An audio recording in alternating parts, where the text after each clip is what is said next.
Guys, welcome to Home Scientist Creator. आप लोग का अपने चैनल होम साइंटिस्ट क्रिएटर पर वेलकम है। तो आज हम लोग चैप्टर 9 से क्लास 12 होम साइंस का जो सिलेबस है उसको देखेंगे। तो हम लोगों ने चैप्टर 1 तक जितने एमसीक्यू क्वेश्चन थे वो सारे कंप्लीट कर लिए थे। आज चैप्टर 9 से स्टार्ट करेंगे और चैप्टर 12 तक जाएंगे। तो आज हम लोग बहुत ही फास्ट रिवीजन करेंगे और जितने एमसीक्यू हैं 9 चैप्टर से लेकर 12 तक सारे देखेंगे और सीक्वेंस से देखेंगे। तो जितने इंपॉर्टेंट क्वेश्चन है वो सब डिस्कस करेंगे और जो बहुत ही इंपॉर्टेंट मोस्ट इंपॉर्टेंट है उन सबको अपनी क्लास में डिस्कस करेंगे और उनको जानने की कोशिश करेंगे। तो आइए गाइस स्टार्ट करते हैं।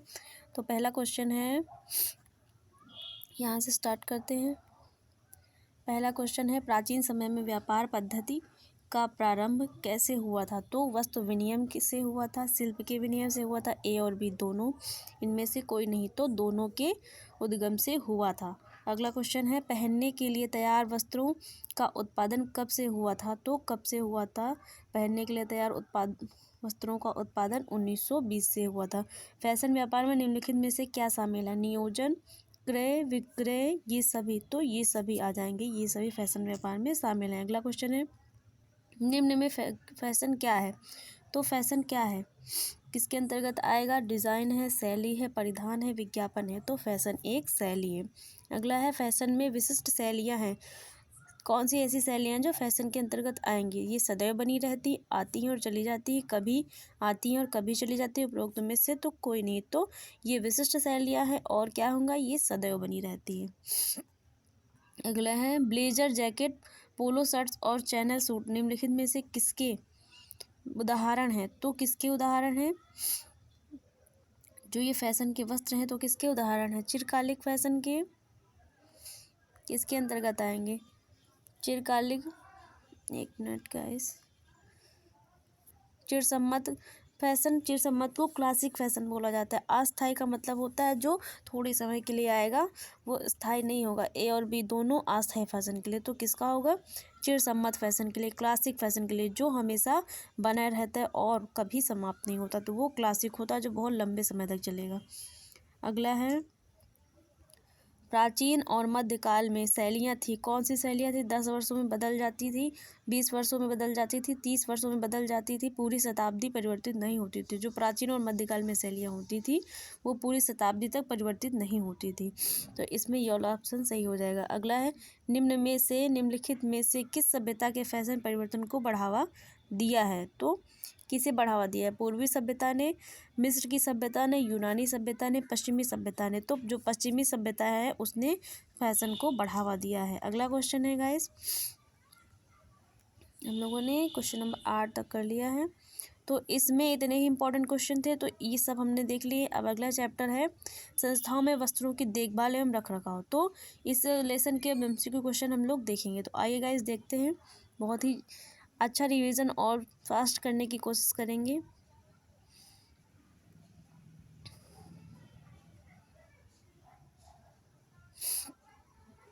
तो संस्थाओं में वस्त्रों की देखभाल और रखरखाव 8 हो गया।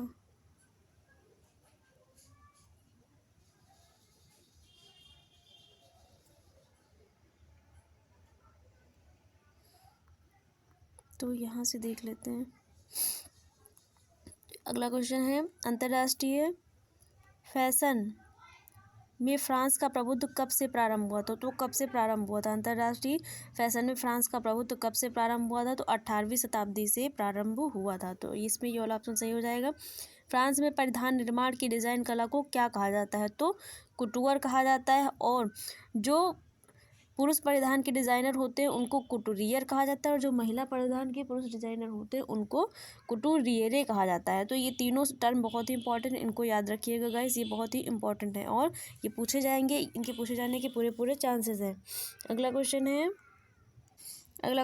गाइस, निम्नलिखित में से किसका विकास में हस्तशिल्प को एक उद्योग में बदल दिया है? तो चरखा, पवन चक्की, सिलाई मशीन, इनमें से सभी। तो किसके विकास ने हस्तशिल्प को क्या है, जो हस्तशिल्प है उसको एक उद्योग में बदल दिया गया है, मतलब उसने एक औद्योगिक संस्थान का रूप ले लिया है। तो वो सिलाई मशीन का आविष्कार है जिसने हस्तशिल्प को एक उद्योग में बदल दिया। हस्तशिल्प में पहले हाथ से कार्य किया जाता, हाथ से वस्त्र बनाए जाते थे। अगला क्वेश्चन है, कोई फैशन अपने प्रवेश से लेकर अप्रचलन तक कितने स्तरों में गति करता है? तो कितने स्तरों में गति करेगा? 5 स्तरों में। ये जो चैप्टर है बहुत ही अच्छे से इसकी क्लास दी गई है, तो आप लोग उस क्लास को ज़रूर देखिएगा। तो आप लोगों को इसके सारे टर्म्स और जितने भी क्वेश्चन जो स्तर है, कितने स्तर होते हैं, और ये कुटीयर क्या है, फैशन कहाँ से स्टार्ट हुआ है, कब स्टार्ट हुआ है, पहला फैशन क्या था, ये सारे बहुत ही अच्छे से क्लास में डिस्कस किया गया है, तो उसको ज़रूर देखिएगा। फैशन की वस्तुओं के उत्पादन, क्रय, संवर्धन और विक्रय में निम्न में किसकी भूमिका को जानना आवश्यक है? तो किसकी भूमिका को जानना आवश्यक है? व्यापारियों की। निर्यात उद्यम में कितने प्रकार के व्यापारी होते हैं? तो 2 प्रकार के होते हैं।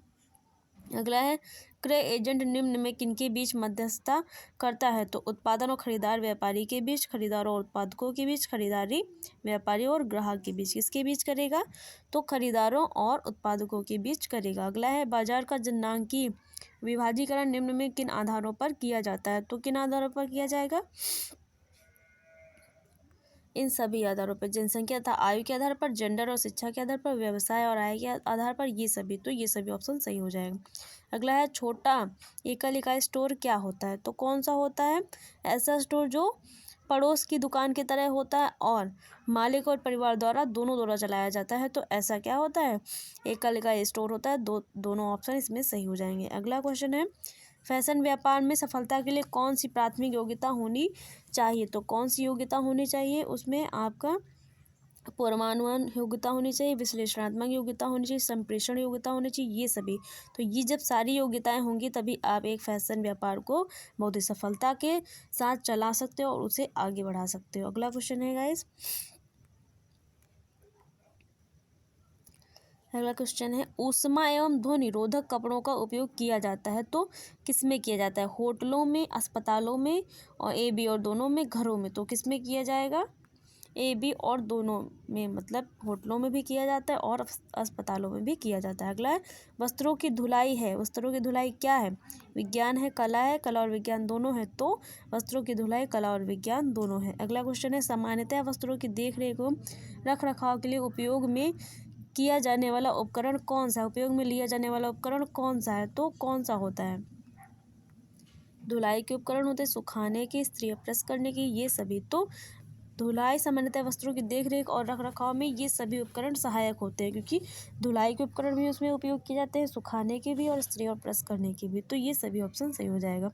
अगला है, घरेलू स्तर पर अधिकांश धुलाई की जाती है हाथ से, व्यापारिक धुलाई घर द्वारा, धुलाई मशीन से, इनमें से कोई नहीं। तो घरेलू स्तर पर अधिकतर हाथ से धुलाई करी जाती है। अगला क्वेश्चन है, निम्न में से किस तरह की धुलाई मशीन में व्यक्ति को उसके पास रहने की आवश्यकता नहीं होती? तो जो फुल क्या होती है? ऑटोमेटिक होती है। उसमें किसी भी व्यक्ति को उसके पास रहने की आवश्यकता नहीं होती। तो इसमें केवल कपड़ों को डालना होता है और आपको पानी डालना होता है, उसके बाद सारा काम मशीन स्वतः कर देती है। तो ऐसी मशीन पूर्णतः स्वचालित कहलाती है, उसमें आपको कोई भी हस्तक्षेप करने की आवश्यकता नहीं है। तो अगला है, किस प्रकार की धुलाई मशीन में बीच बीच में विभिन्न नियंत्रणों की को सेट करना पड़ता है? तो किसमें? अर्ध स्वचालित में। जो हार्ट जो है ऑटोमेटिक होती है, उसमें जो है क्या है, समय समय पे कुछ स्टेप होते हैं जो करने पड़ते हैं। अगर वो नहीं किए जाएंगे तो आप जो भी वस्त्रों की धुलाई करना चाहते हैं वो सही तरीके से नहीं हो पाएगी और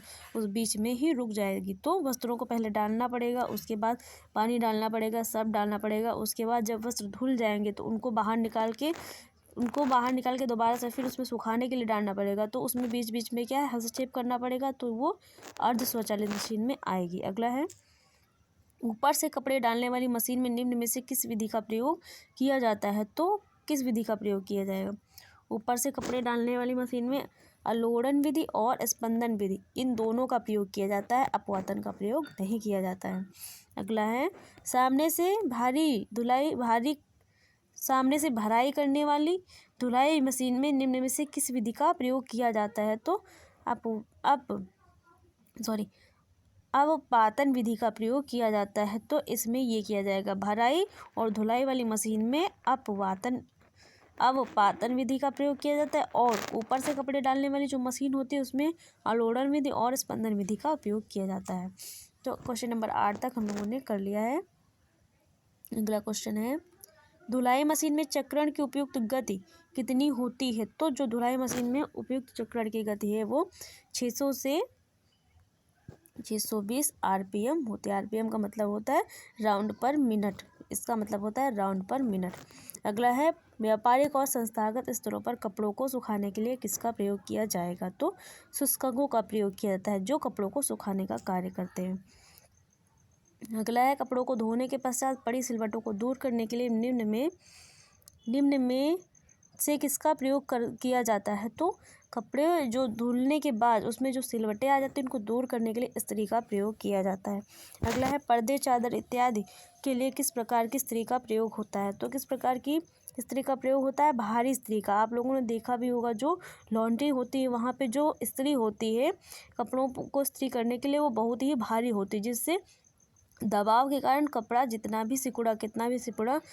भी ख़राब क्यों ना हो गया, अगर उस इस्त्री से कपड़े को इस्त्री कर दिया जाता है तो उसकी सारी सिलवटें दूर हो जाती हैं। तो ऐसे कपड़ों के लिए भारी इस्त्री का प्रयोग किया जाता है। अगला है किस संस्था के कपड़ों पर परिसज्जाओं, स्टार्च लगाने, सफ़ेदी लाने या इस्त्री पर विशेष ध्यान नहीं दिया जाता है? तो जो अस्पताल होता है उस संस्था के जो भी कपड़े होते हैं उस पर इसका बिल्कुल भी ध्यान नहीं दिया जाता है। अगला है कहाँ पर धुले हुए वस्त्रों की अंतिम परिसज्जा अर्थात स्टार्च लगाना, प्रेस करना आदि पर बल दिया जाता है? तो होटल व रेस्टोरेंट में बल दिया जाता है, अस्पताल में नहीं दिया जाता है।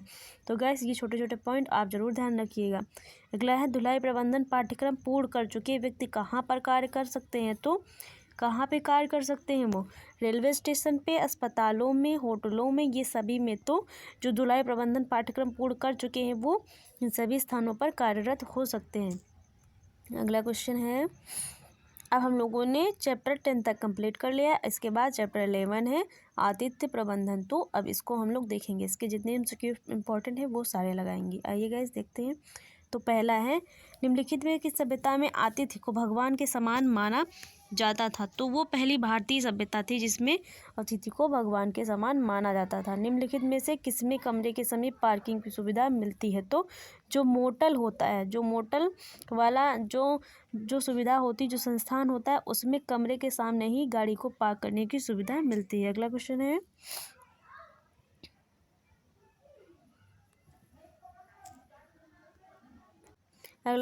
है, पैदल लंबी यात्रा, हाइकिंग एवं जोखिम भरे खेलों में भाग लेने वाले लोगों को कहाँ आतिथ्य प्रदान किया जाता है? तो सुसज्जित शिविर में प्रदान किया जाता है। अगला है अतिथि चक्र का प्रारंभ होता है कहाँ से होता है? तो अतिथि के पहुँचने से पहले ही अतिथि चक्र का प्रारंभ हो जाता है। मतलब वो रूम में नहीं एंट्री करेगा, उसके पहले जितनी भी प्रक्रियाएं होती हैं रूम देने से पहले जितने भी चरण होते हैं वो सब क्या आएंगे?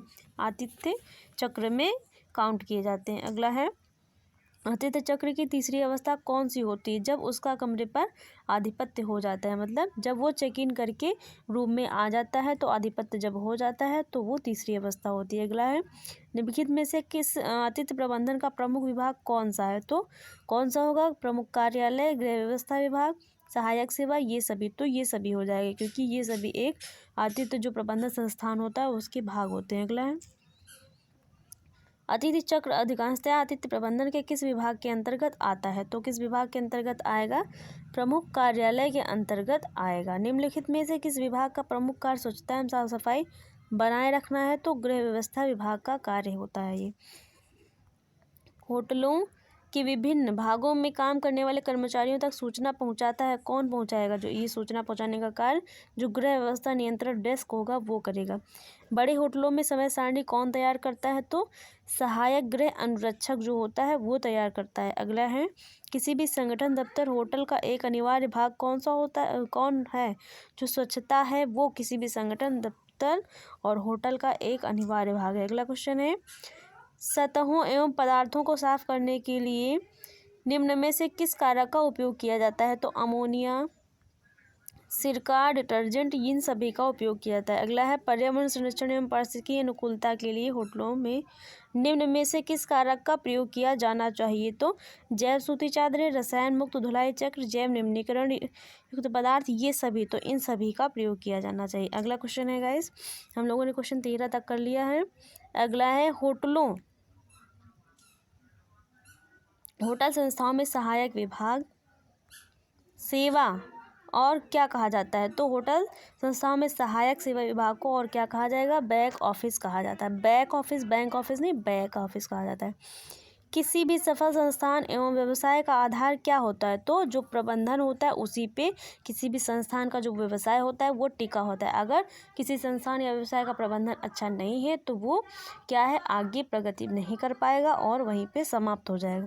लोगों के पर्यटन के कारणों में शामिल है, कौन से शामिल है? व्यापार, तीर्थ, मनोरंजन, ये सभी। तो ये सभी हो जाएगा। अगला क्वेश्चन है, आतिथ्य प्रबंधन क्षेत्र की अनिवार्य योग्यताओं में शामिल है। तो हंसमुख प्रवृत्ति होनी चाहिए, विनम्रता, स्वानुशासन, ये सभी। तो ये सभी होना चाहिए, तभी आतिथ्य प्रबंधन अच्छा माना जाता है। अब ये चैप्टर समाप्त हो गया गाइस। इसके आगे है उपभोक्ता शिक्षा और संरक्षण। तो अब इसके एमसीक्यू हम लोग लगाएंगे। तो इसका पहला एमसीक्यू है कि उपभोक्ता उत्पादों, सेवाओं और उनके फायदे और नुकसान पर क्या कार्रवाई कर सकते हैं? तो कौन कर सकते हैं कार्रवाई? जो उपभोक्ता फोरम होते हैं वो कार्रवाई कर सकते हैं। अगला है, निम्नलिखित में क्या उपभोक्ता की समस्या है? तो खराब गुणवत्ता वाले जो भोज्य पदार्थ वो मिल जाना, मिलावट, अधिक कीमत का होना, ये सभी। तो ये सभी एक उपभोक्ता की समस्याएं हैं। अगला क्वेश्चन है, निम्न में से किस पर वस्तु की कीमत पर निर्भर करती है? तो किस पर निर्भर करेगी? उपरोक्त तो सभी का मतलब होता है उसकी उपलब्धता और गुणवत्ता पर, वितरण प्रणाली और बाजार का स्थान जो है उस पर, और खरीद की विधि पर। तो इन सभी पे निर्भर करती है। अगला है, निर्माता किस प्रकार उपभोक्ता को गुमराह करता है? तो विज्ञापन द्वारा करेगा, लेबल द्वारा करेगा, पैकिंग द्वारा करेगा, ये सभी। तो ये सभी आ जाए। इन सभी के द्वारा जो निर्माता होता है एक उपभोक्ता को गुमराह करता है। अगला है, उपभोक्ता को समस्या का सामना करना पड़ता है। कौन सी समस्या का सामना करना पड़ेगा? तो वस्तुओं से संबंधित और सेवाओं से संबंधित इन दोनों समस्याओं का सामना उसे करना पड़ता है। अगला, उपभोक्ता संरक्षण अधिनियम कब लागू हुआ था? तो ये बहुत इंपॉर्टेंट है, डेट और ये सन, तो इसको जरूर याद रखिएगा। उपभोक्ता संरक्षण अधिनियम CPS को भी कहा जाता है, तो कंज्यूमर प्रोटेक्शन एक्ट कहा जाता है, 1986 में आया था। इसको गाइस जरूर याद रखिएगा। उपभोक्ता संरक्षण अधिनियम 1986 के तहत उपभोक्ताओं के कितने अधिकार स्वीकृत किए गए हैं? तो जो 6 अधिकार हैं वो स्वीकृत किए गए हैं। तो ये 6 अधिकार हो जाएंगे। निम्न में किसने उपभोक्ता संरक्षण अधिनियम 1986 का स्थान ले लिया है? तो उपभोक्ता संरक्षण अधिनियम 2019 ने ले लिया है। तो ये थोड़ा सा संशोधन हुआ है गाइस, इसको याद रखिएगा। ये आपको थोड़ा सा कंफ्यूज में डाल सकता है, तो आप ये 19 वाला जरूर याद रखिएगा कि जो 86 था उसको संशोधन करके 19 कर दिया गया है। निम्न में से कौन सा उपभोक्ता संरक्षण अधिकार है? तो कौन सा है? सुरक्षा संबंधी, सूचना संबंधी, चयन का।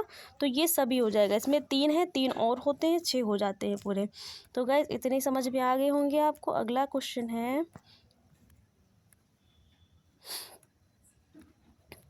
है, निम्नलिखित में कौन सा उपभोक्ता संरक्षण का अधिकार नहीं है? तो आपको इसमें से पहचानना है कौन सा नहीं है। तो इसमें जो स्वतंत्रता का अधिकार है ये नहीं है, बाकी ये सारे आपके उपभोक्ता संरक्षण के अधिकार हैं। अगला, ISI मार्क की स्थापना किस वर्ष की गई थी? तो 1947 में की गई थी। ये जितने भी सन है और इनके फुल फॉर्म है, ये जितने भी मार्क हैं इनको जरूर याद रखिए, ये बहुत इंपॉर्टेंट है आपके लिए। निम्नलिखित में कौन सा मानकीकरण चिन्ह विशेष रूप से खाद्य उत्पाद से संबंधित है? तो खाद्य उत्पाद से संबंधित है, मतलब ये सभी तो जो मानक संस्थान के चिन्ह होते हैं तो सभी, लेकिन जो खाद्य उत्पाद से संबंधित है मेनली उसको पूछा गया है। तो वो हो जाएगा आपका एग मार्क। एग मार्क किस पे होगा?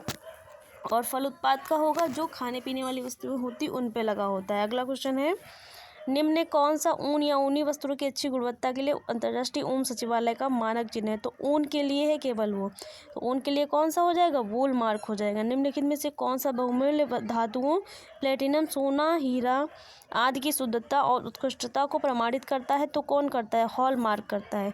ये बहुत ही इंपॉर्टेंट चैप्टर है गाइस, इसको जरूर याद करके जाइएगा आप लोग। भारतीय खाद्य सुरक्षा और मानक प्राधिकरण की स्थापना कब हुई थी? ISI की स्थापना पूछा जा रहा है, तो 2006 में हुई थी। 2006 में हुई थी। भारतीय मानक ब्यूरो द्वारा घरेलू उत्पादों की लेबलिंग के लिए कौन सी योजना प्रारंभ की गई थी? तो इको मार्क। इको मार्क क्या है? जो पर्यावरण की दृष्टि से बहुत ही अच्छी है, तो उसको प्रारंभ किया गया था। कंज्यूमर वॉयस नामक पत्रिका निम्न में से किस संगठन के द्वारा निकाली जाती है? तो जो वॉयस होता है उसी के द्वारा निकाली जाती है। अगला क्वेश्चन है, निम्न से कौन सी पत्रिका consumer education and research centre Ahmedabad द्वारा प्रकाशित की जाती है? तो जो इनसाइट होती है वो अहमदाबाद द्वारा consumer education and research centre के द्वारा प्रकाशित करी जाती है। अगला क्वेश्चन है, हम लोगों ने क्वेश्चन नंबर 18 कर लिया है।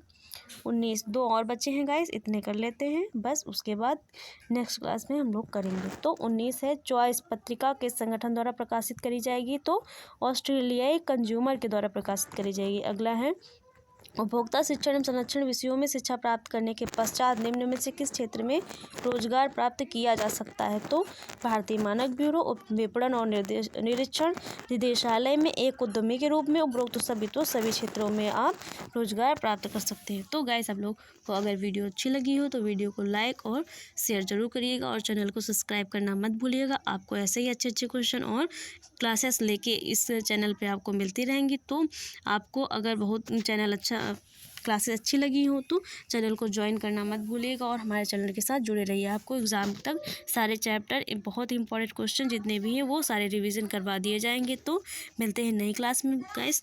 Thanks for watching.